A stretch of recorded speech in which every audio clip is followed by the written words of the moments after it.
So here we have the Kia Sportage on a 16 plate.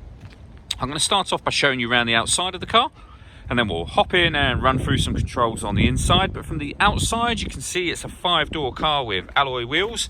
Let's start off inside the boot and then work our way around the rest of the car from there.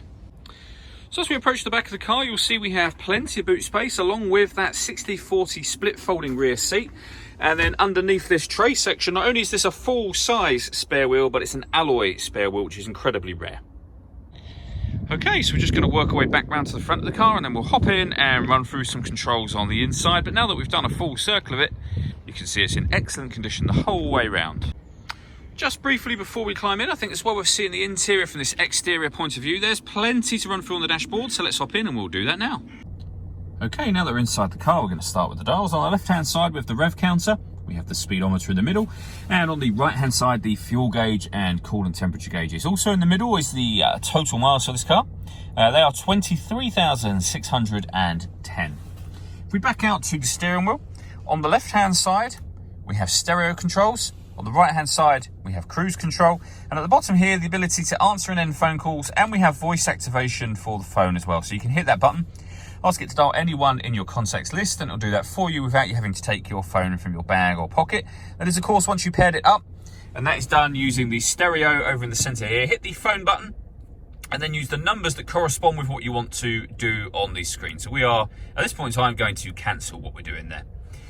When it comes to the music in this car, we have the radio, first of all. So this car has got AM and FM radio.